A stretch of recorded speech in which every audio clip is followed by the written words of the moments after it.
अच्छा जी, अस्सलाम वालेकुम। आज हम बात करेंगे कलेक्शंस की।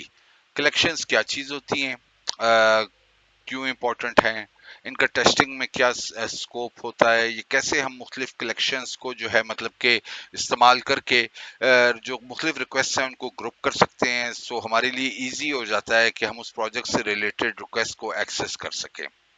सो फॉर एग्जांपल अगर आपके पास एक सेट ऑफ एपीआई है, लेट्स से पेपैल की एपीआई है, तो आपको जो है उसके ऊपर आप वो एपीआई आपको फैसिलिटी देती है कि आप पेमेंट कर भी सकते हैं, उससे क्रेडिट कार्ड की डिटेल्स भी ले सकते हैं, मे बी कस्टमर का या सेलर का जिप कोड वेरीफाई कर सकते हैं। सो ये जितनी एपीआई रिक्वेस्ट होंगी ये एक ही कलेक्शन के अंदर रैप अप हुई हुई होंगी। सो इसका मतलब है कि कलेक्शन जो होती है वो एक टेस्ट सूट की तरह होती है, एक टेस्ट फोल्डर होता है जिसके अंदर मुख्तलिफ टेस्ट जो होते हैं वो हमने रिकॉर्ड किए हुए होते हैं। ठीक है जी। अब यहाँ पे हम लोग क्या करेंगे, हम लोगों ने शुरू में एक लाइब्रेरी की एपीआई, एक लाइब्रेरी का प्रोजेक्ट आपके साथ शेयर कर दिया गया है इस प्रोजेक्ट इस कोर्स से पहले। उसको आपने जो है मतलब एक्सेस करना है, तो बेसिकली हम लाइब्रेरी के लिए जो है ना एक अपनी कलेक्शन बनाएंगे, उसमें मुख्तलिफ टेस्ट मॉड्यूल्स बनाएंगे जो उस लाइब्रेरी की एपीआई को टेस्ट करेंगे। वो ऑलरेडी बुक्स की डेटाबेस के साथ कनेक्टेड है, सो हम लोग ऐसे फंक्शन बनाएंगे जिससे हम बुक्स को रिट्रीव कर सकें, बुक्स को डिलीट कर सकें लाइब्रेरी की डेटाबेस के अंदर से। सो मतलब के फॉर एग्जांपल तीन डिफरेंट एपीआई रिक्वेस्ट बना लेते हैं हम जी, एक कर लेते हैं रिट्रीव करने के लिए, एक डिलीट करने के लिए। तो ये सारा का सारा जो मामला होगा ये एक कलेक्शन के अंदर होगा। और जो उस कलेक्शन को अपने पास रिकॉर्ड में रखने के लिए हम जो है एक उसका अच्छा सा नाम भी रख सकते हैं। सो पहले जो है क्रिएट कलेक्शन पे जाते हैं और उसका हमने नाम सेट कर दिया लाइब्रेरी, ताकि हम लोग को याद रहे कि भाई ये लाइब्रेरी की कलेक्शन है। ठीक है जी। अब उसके बाद हमारे पास लाइब्रेरी की कलेक्शन क्रिएट हो चुकी है। अब इसके अंदर पहली एपीआई रिक्वेस्ट ऐड करने का टाइम है। ठीक है जी। तो अब हम लोग एपीआई रिक्वेस्ट की तरफ जा रहे हैं। अब ये जो प्रोजेक्ट की लाइब्रेरी की एपीआई है, इसकी जो डिटेल्स है, ये जो प्रोजेक्ट में आपको शुरू में डॉक्यूमेंटेशन मिली है या जो आपको मिले हैं मतलब वो आप इस्तेमाल कर सकते हैं। यहीं पे हम उन्हीं कोड्स को, उन्हीं जेसन स्ट्रक्चर्स को एक्सेस करेंगे। ये सारा का सारा जो है हम लोगों ने एक किस्म की पीएचपी के बैकएंड के ऊपर ये पूरी एक ऐप सेट हुई हुई है। लाइब्रेरी की एक प्रोजेक्ट है छोटा सा, उसकी एपीआई है और ये आप एक्सेस कर सकते हो। बेस यूआरएल जो होता है वो आपका शुरू में सर्वर का यूआरएल होता है और उसके बाद जो आपकी कलेक्शन होती है या रिसोर्स होती है उसको आप इस्तेमाल कर सकते हैं। तो जो नॉर्मली एपीआई वाले होते हैं वो इस किस्म की डॉक्यूमेंटेशन आपको नजर आएगी, जिसमें रिसोर्स होगी, वो मेथड और वो कलेक्शन जिसको आप यूज कर सकते हैं। और उसके बाद जो है मतलब कि आप उसमें मेथड हो गया पोस्ट का, इसमें गेट का मेथड होता है, वो इस्तेमाल करते हुए आप मुख्तलिफ मतलब के काम कर सकते हैं। अब जैसे मतलब कि फॉर एग्जांपल ऐड बुक का हम लोगों ने एक रिसोर्स बनाई हुई है, उसके अंदर ये इनपुट जाएगा, जो वो रिसोर्स है जो वो डेटा लेगी वो जेसन फॉर्मेट में लेगी और इस मतलब के उसमें आप कहेंगे कि फॉर्मेट में लेगी। अब ये जो नेम आईएसबीएन है ये बेसिकली सब कुछ लाइब्रेरी के जो ओरिजिनल ऐप है उसके अंदर सेट कर दिया गया है। सो एपीआई या पोस्टमैन को हम एज अ टूल यूज करते हुए लाइब्रेरी की एपीआई को रिक्वेस्ट भेजेंगे, जो कि पोस्ट मेथड के थ्रू उसको भेजी जाएगी और उसके अंदर उसको डेटा भेजा जाएगा। पोस्ट यानी डेटा हम भेज रहे हैं। ठीक है जी। और हम डेटा क्या भेजेंगे, जो हमने नीचे इनपुट पेलोड जेसन का जो हम लोगों ने फॉर्मेट वगैरह सेट किया हुआ है। ठीक है। अब उसके बाद क्या होता है कि जब एपीआई की रिक्वेस्ट जाएगी तो आगे जो हमारी एप्लीकेशन है उसमें जो ये एड बुक डॉट पीएचपी की फाइल है ये बेसिकली हमारे पोस्टमैन से रिक्वेस्ट लेगी और उसको रियल टाइम में कन्वर्ट करके प्रोडक्शन के एनवायरनमेंट के साथ यानी डेटाबेस के साथ, अगर हम चाहते हैं कि डेटा ऐड हो तो वो उसको ऐड कर देगी, और अगर हम चाहते हैं कि डेटा मतलब के बुक को रिट्रीव करे हमारे लिए तो वो रिट्रीव कर देगी, और इसी तरीके से। ठीक है जी।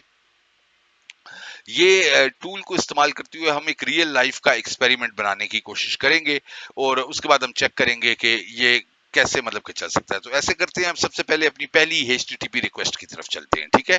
तो ये हमारी रिसोर्स है, जो कि हमारा बेसिकली पेलोड जो इनपुट का है जेसन के फॉर्मेट में उसको लेके जाएगी, जो कि हमारी एपीआई की ऐप एक्सपेक्ट कर रही है।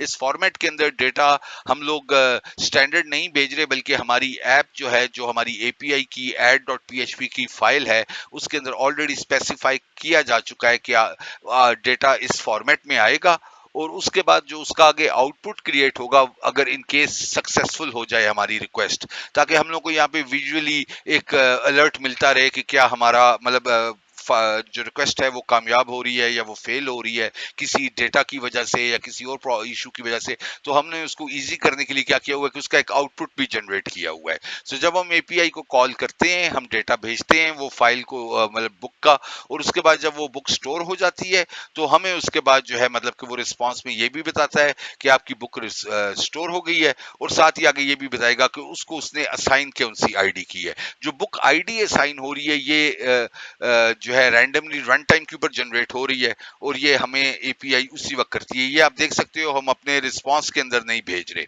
सॉरी अपने पेलोड के अंदर नहीं भेज रहे, तो इसका मतलब है कि ये रन टाइम के ऊपर जो है वो रन कर रही है। आपकी उसके लिए मतलब कि इजी के लिए ये जो बुक आईडी है, ये अगर आप नोट करेंगे तो ये आईएसबीएन और जो दूसरा उसका है उसका आपस में मैच हुआ है, ये दोनों जुड़े हुए हैं, ठीक है। अच्छा, उसके अलावा दूसरी रिसोर्स हमारे पास जो है गेट बुक की है, जिसमें हम आईडी इस्तेमाल करके बुक की रिट्रीव कर सकते हैं। हमने डेटाबेस के अंदर एक दो टेस्टिंग की बुक्स डाली हुई हैं, ठीक है, और उसके अंदर हम जो है मतलब कि बुक की आईडी भेजते हैं, गेट का मेथड लगता है, और उसका आउटपुट जो है वो हमें जिस फॉर्मेट में हमने स्पेसिफाई किया हुआ है उस फॉर्मेट में हमें टूल के अंदर नजर आ जाएगा। ठीक है जी, ये हम लोगों को बता देगी कि भाई कौन सी बुक अवेलेबल है, और अगर मल्टीपल बुक्स होंगी तो उसके बारे में भी हम लोगों को इन्फॉर्मेशन दे देगी। ठीक है जी, कि ये जिस तरीके से हम लोगों ने अपनी पीछे एपीआई को प्रोग्राम किया हुआ है वो उसी हिसाब से वो इन्फॉर्मेशन जो है मतलब हमारा टूल रिट्रीव भी करेगा हमारे टेस्ट केस के अंदर, और उसी तरीके से हम पोस्ट भी कर सकते हैं। ठीक है, तो जहां तक ये इनपुट का मामला है, ये जेसन फॉर्मेट का मामला है, ये बेसिकली सारी चीजें प्रोजेक्ट के अंदर डिफाइन हुई हुई हैं। आप अगर प्रोजेक्ट की फाइल्स खोलें और अगर आपको पीएचपी के अंदर काम आता है, या आप अगर स्टैक के डेवलपर हो, आपको बैकएंड पे काम आता है, तो आप वहां पे इनका फॉर्मेट भी चेंज कर सकते हो, आप इनके साथ खुद से एक्सपेरिमेंट भी कर सकते हो, और इस किस्म के मतलब के जो है आप अपने एक्सपेरिमेंटेशन कर सकते हो। जैसे मैंने आपको बताया कि आईल नंबर और आईएसबीएन को जोड़ के आप देखें तो हमने बुक की आईडी बनाई हुई है, ठीक है ना, कॉन्केटिनेट किया हुआ है उन दोनों चीजों को।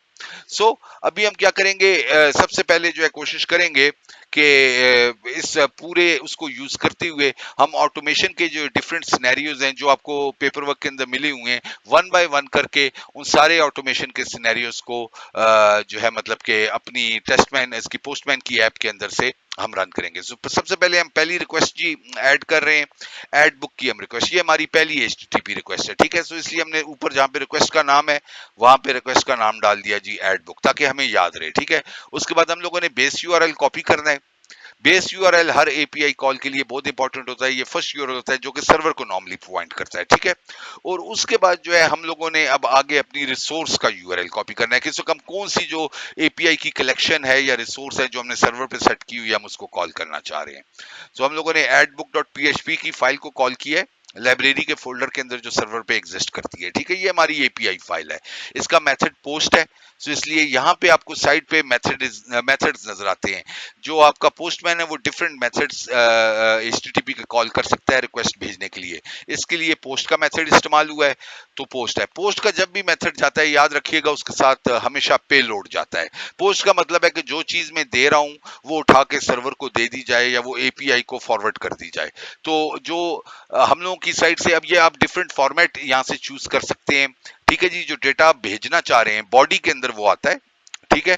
तो हम लोगों ने अपना पूरा का पूरा इनपुट जो पेलोड है उसको कॉपी किया जेसन फॉर्मेट के अंदर, उसी तरीके से जिस तरह आपको डॉक्यूमेंटेशन में मिला हुआ है आप स्टैंडर्ड में कॉपी कर लीजिए, और उसके बाद जो है हम इसको वापस पोस्टमैन में लेके जाएंगे और वहां पे अपनी बॉडी में पोस्ट कर देंगे। और साथ ही हम लोगों ने इसका जो फॉर्मेट है वो भी अगर आप साइड पे देखें तो जेसन कर दिया है। तीनों वैल्यूज पूरी हैं, हमारा जो है पेलोड सही तरह कॉपी हो चुका है, रिसोर्स हमने वही लिखी है, और उसके बाद साइड पे आप देख सकते हैं कि जेसन का फॉर्मेट भी हम लोगों ने बॉडी को लगा दिया है।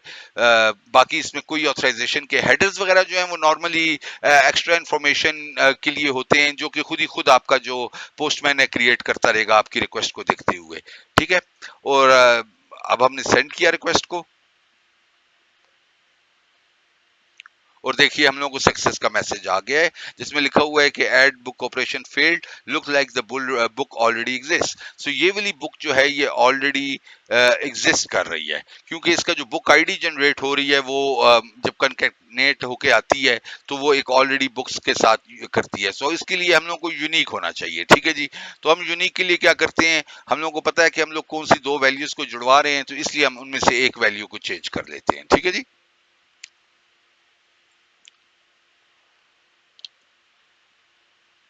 और अब हम लोगों ने जब उसकी आईएसबीएन वैल्यू चेंज करके दोबारा सेंड की है तो वो आप देख सकते हैं सक्सेसफुली एडेड, और उसने साथ ही बुक को नई आईडी नंबर भी इशू कर दिया है, ठीक है। अच्छा, अगर आपको देखने में समझ नहीं आ रही तो आप उसका इंटरफेस चेंज कर सकते हो, आप इसको डार्क मोड में लेके आ सकते हो। वो ऊपर साइड पे जो आपको एक वो कॉक का सिंबल आ रहा है वो बेसिकली मुख्तलिफ सेटिंग्स को चेंज करने के लिए है, ठीक है जी। अच्छा, इसी तरह अगर आपको पढ़ने में थोड़ी सी इशू हो रहा है, थोड़ा सा इसका साइज भी बड़ा कर देते हैं, सेकेंड। ये यहाँ पे जाके आप इसका फॉन्ट जो है ना, ये 12 हुआ है, आप इसको बड़ा कर सकते हैं, ठीक है, थोड़ा बड़ा कर देते हैं। चलें जी, गुड, अब आपसे इजीली पढ़ा जा रहा है, ठीक है। सो मैसेज सक्सेसफुली एडिट का आ गया है हमारे पास। अब ये बुक हमारी डेटाबेस के अंदर है।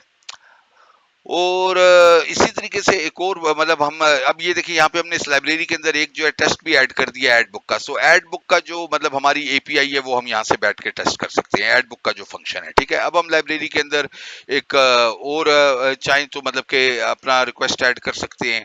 उसके अलावा हमें वहां से भी ऐड रिक्वेस्ट कर सकते हैं। अब ये डायरेक्टली हमने ऐड रिक्वेस्ट का मतलब एक और ऐड रिक्वेस्ट करने का ऑप्शन किया, और अब जो है हम नीचे जाते हैं और गेट बुक वाली रिक्वेस्ट जो है उसको करेंगे, क्योंकि अब हमने जो बुक ऐड की है हम उसी को रिट्रीव करने की कोशिश करते हैं। तो हमने रिसोर्स पहले कॉपी कर ली, बेस यूआरएल आप बेशक कॉपी कर लीजिए यहाँ से। ये बाद में बेस यूआरएल वगैरह आपको कॉपी नहीं करने पड़ेंगे, क्योंकि मैं आपको डायनेमिकली इनको सेट करने का तरीका सिखा दूंगा, वो पूरे प्रोजेक्ट के लिए सेट हो जाएंगे। लेकिन अभी हम क्योंकि जरा बेसिक्स के अंदर हैं इसलिए जरा आहिस्ता आहिस्ता कर रहे हैं। हमने वहीं से कॉपी आईडी कर ली। अब क्योंकि ये गेट की रिक्वेस्ट है, इसमें हम लोगों को जो है ऑलरेडी पैरामीटर्स भेजने पड़ेंगे जो कि इसके साथ जाएंगे। तो आईडी, वो जो क्वेश्चन मार्क है उसके आगे आईडी है, आईडी इसका मतलब है हमारा पहला पैरामीटर है, वो भेजा। उसके अंदर वैल्यू हमने सेट कर दी है जो हमने दूसरी जगह से उठाई थी, ठीक है जी।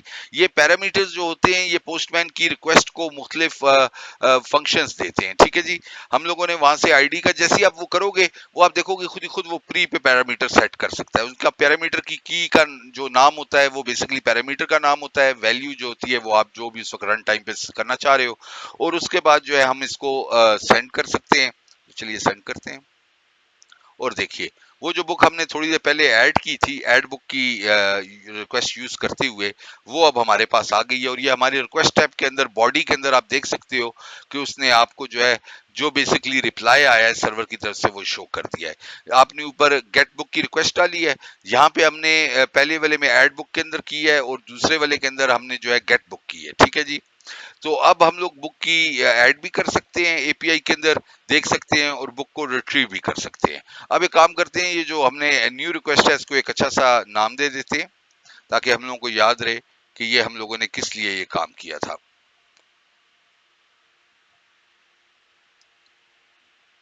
ये सारी डॉक्यूमेंटेशन के अंदर ये चीजें मौजूद हैं, आप इनको देख सकते हैं। जो हमारे साथ प्रोजेक्ट करते हैं, जब शुरू में आपको जो प्रोजेक्ट की डॉक्यूमेंटेशन दी जाती है उसमें आपको प्रॉपर वो एप्लीकेशन भी दी गई है जो कि आप अपने लोकल वैम्प सर्वर पे भी घर में लोकली अगर आप टेस्टिंग या प्रैक्टिस करना चाहो तो ऐड कर सकते हो, और अगर आप चाहो तो आप उनको रिमोटली भी ऐड कर सकते हो, और हमारे पास लैब्स के अंदर तो ये है ही है, ठीक है ना।